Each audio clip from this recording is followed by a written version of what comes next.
16절에 세월을 아끼라 때가 악하니라 이런 말씀이 있습니다. 이 말씀이요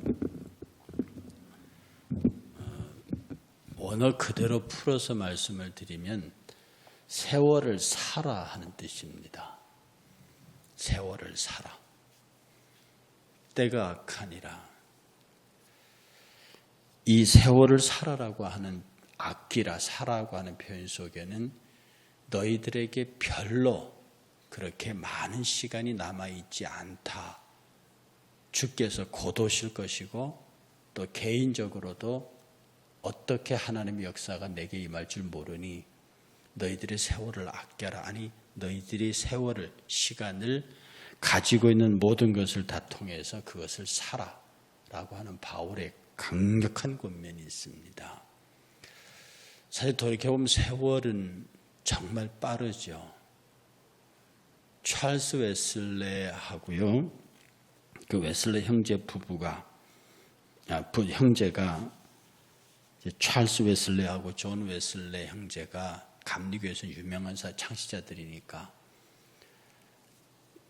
미국의 식민지를 개척해서 거기에 오글로프 장군이 그쪽 사령관으로 있는데 동생은 비서로 형은 군목으로 불렀습니다. 그래서 이 찰스 형제 부부가 이제 배를 타고 대서양을 건너서 미국으로 가죠. 그런데 그 가던 1736년 1월 초니까 겨울이니까 막 겨울바다가 풍랑이 치고 난리가 났어요.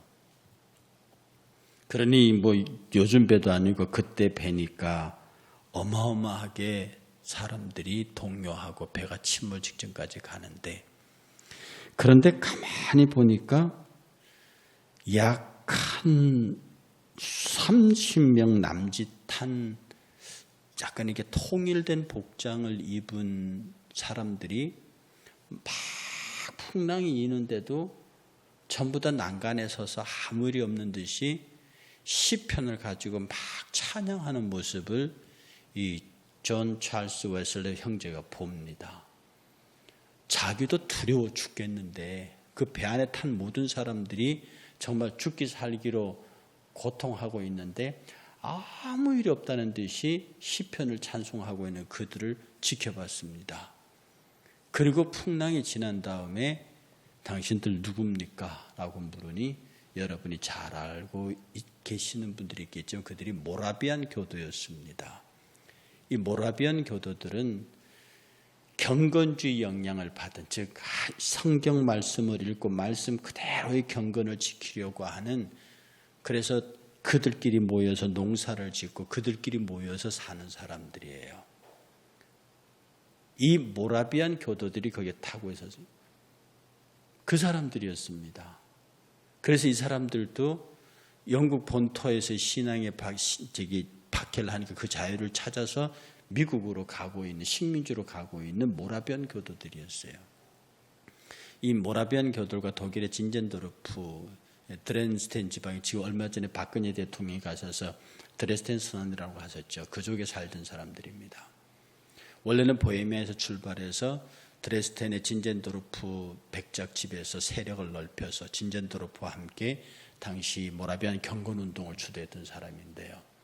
이 사람들은 곳곳에 청나라에까지 선교사를 보낼 정도로 교세는 작지만 선교에 생명을 걸었던 사람들입니다. 그런데 막 그 풍랑 속에도 전혀 동요하지 않고 그렇게 평안한 얼굴로 시편을 찬송하고 있는 그들을 본 찰스 웨슬레가 충격과 도전을 받은 거예요. 그리고 끝나고 난 다음에 물으니까 모라비안 교도라고 그러고 그런데 그 모라비안 교도 물었습니다. 당신은 두렵지 않았어? 그랬더니 그들이 말하기를 무섭기는요 그저 감사할 뿐이죠. 우리들이 다 버리고 다 포기하고 다 놓고 오직 신앙 하나를 찾아서 신대륙으로 가고 있는데 우리가 하나님 앞에 더 이상 감사하지 못할 것이 무엇이겠습니까? 그리고 우리가 다 버리고 가는데 이 풍랑 따위가 우리를 어떻게 하겠습니까? 그 27명의 모라비안 교도들이 그렇게 하는 걸 보고 찰스 웨슬레가 엄청난 충격을 받습니다. 그런데 그 중에 한 사람이 찰스 웨슬레에게 이렇게 묻습니다. 당신 정말 구원 받으셨소? 당신 정말 개인적으로 예수가 그리스도시오? 이런 질문을 받는 겁니다. 찰스 웨슬레와 존 웨슬레가 영국에서 유력한 신학교를 졸업하고 영국 국교회에서 목사 직위를 받은 사람입니다. 그를 향해서 정말 당신이 개인적으로 예수 그리스도를 주라고 믿소? 예수가 당신의 그리스도요? 라고 하는 문제에 찰스 웨슬레가 답을 못합니다. 거기에 충격받은 찰스 웨슬레가요, 깊은 고민에 빠집니다. 이것이 찰스 웨슬레가 존 웨슬레가 석 달 간격으로 성령을 체험하는 계기가 돼요. 이 찰스 웨슬레의 고백은요, 내가 예수 그리스도를 모라비안 교도를 만난 이후에 그들이 나에게 당신이 개인적으로 예수가 그리스도시오라고 딱 묻는 그 말에 충격을 받아서 이게 도대체 왜 내가 그 자리에서 즉답을 못했고, 그리고 시간이 일정한 석 달 정도 지난 다음에 소위 우리가 말하는 성령 체험이라고 하는 상상도 못했던 경험을 하고 난 다음에서 그가 메토디스트 감리교를 창설합니다. 존 웨슬레. 그래서 존 웨슬레가 감리교 창시자의 이름을 올리면서 그의 동생 찰스 웨슬레도 그 일에, 이 사람들이 메토디스트, 감리교들을 메토디스트라고 그러는데요, 규칙주의자라는 뜻입니다. 옛날에 철학자 칸트가 앞을 딱 지나가면 사람들이 시계를 맞췄다 하거든요. 그것에 준할 만큼 철저한 성경의 법과 그들이 정한 규칙이 있어요. 그래서 지금도 감리교는 개신교의 다른 교단보다는 굉장히 이 체계와 조직이 잘 되어 있는 데입니다. 바로 이 감리교 운동을 시작한 찰스 존 웨슬레 형제가 영적인 결정적인 도전을 받은 사람들이 그 풍랑 앞에서 일어서 전혀 동의하지 않고 오히려 시편을 찬송했던 모라비안 교도들에게서 나는 도대체 무슨 예수를 믿고 있고 나의 하나님은 어떤 하나님인지에 대한 본질적인 도전을 받으면서 그때까지 그들을 껍데기로 덮고 있던 목사의 타이틀, 껍데기로 갖고 있던 그리스도의 모습들, 이런 것들을 본질적으로 회의하고 깨버리고 소위 성령 경험을 통해서, 그래서 사실은 감리교가 지금은 조금 그 진보적인 교단 쪽에 들어가 있지만 초기 감리교회는 뜨거운 열정과 선교의 불길로 타오르던 교단이었습니다. 물론 지금 감리교 그렇지 않다는 얘기는 아닙니다. 신학적으로 그런 쪽으로 기울어 있다는 뜻이죠. 우리가 하나님 앞에서 신앙생활을 하면서요, 오랜 관행과 관습에 젖어버리면 내가 그냥 목사이기 때문에 나는 당연히 천국 가는 것으로 알고, 나는 목사이기 때문에 당연히 하나님의 은혜 가운데 있는 줄 알고, 나는 목사이기 때문에 당연히 이러저러한 것들에 대한 것이 내게는 뭐 당연히 주어지는 것으로 그렇게 생각하는 경우가 한두 번이 아닙니다.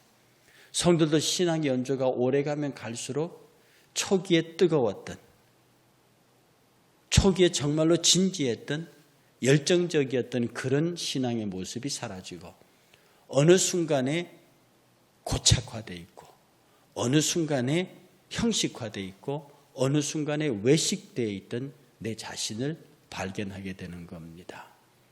니체가 신은 죽었다고 말했는데요, 꼭 제가 지금 말하는 그런 뜻은 아니지만 철학적으로 그가 왜 신이 죽었다고 고민을 했느냐 하면, 니체가 기독교를 바라보니까 외식 덩어리거든요.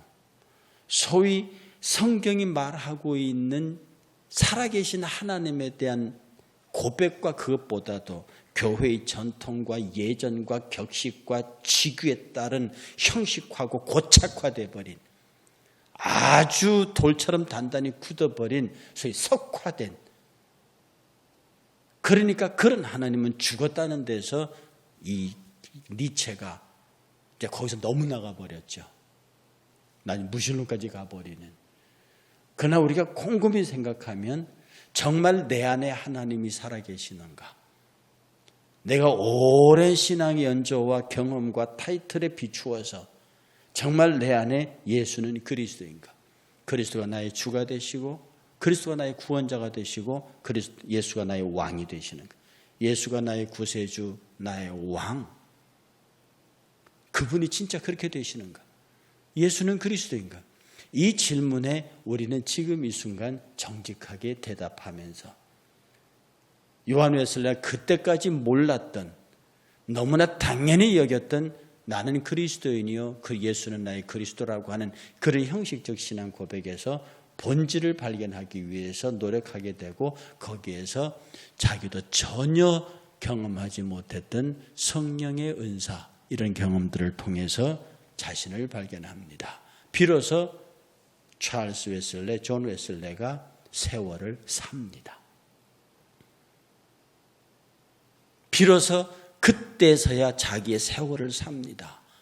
그리고 정말로 바르게 하나님의 사람으로 살기 위한 몸부림을 치게 되는 거죠. 우리가 읽은 본문은 이렇게 말합니다.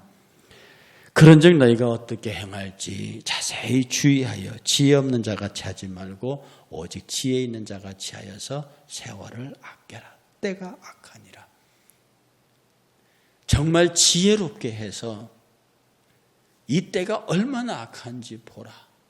그러니 이 악한 때를 보면 지금 우리 주변의 환경이 이젠 악하다고 느껴질 정도로 악합니다. 그럼 이때 우리가 해야 할 것은 세월을 사는 일입니다.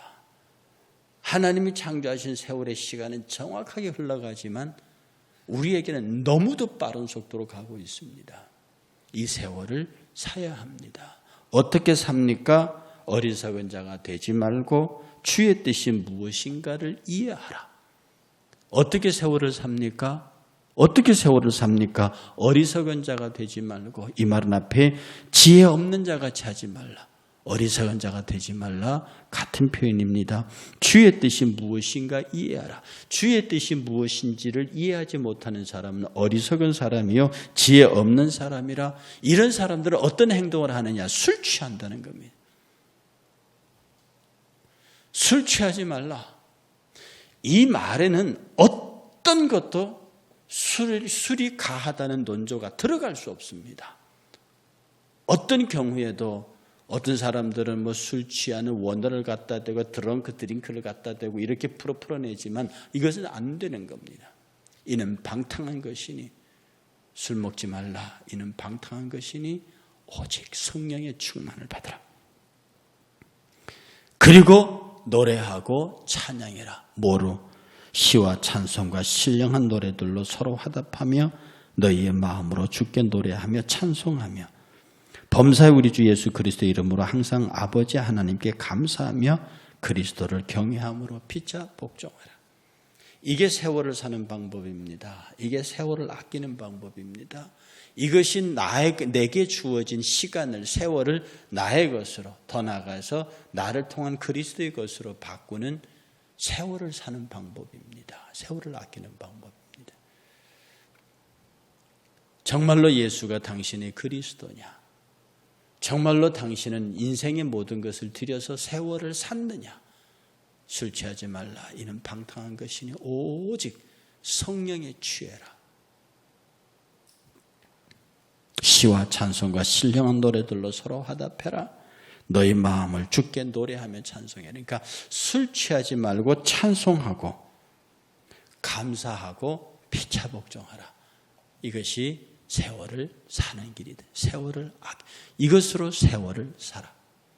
오늘 우리 찰스 웨슬레, 요한 웨슬레의 이 극적인 회심, 이게 찰스 웨슬레, 요한 웨슬레의 극적인 회심은요, 감리교 출발하면서 감리교 첫 교도들에게 가르치는 이야기입니다.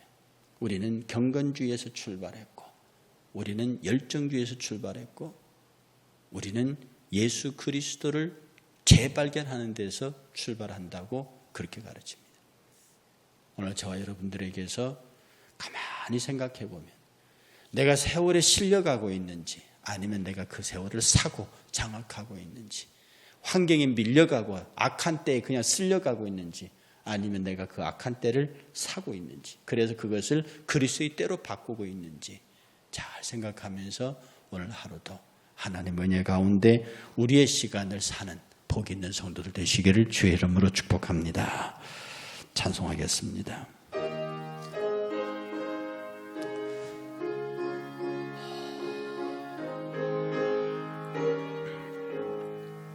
만입이 내게 있으면 그 입 다 가지고 내 구주 주시는 정을 늘 찬송하겠네.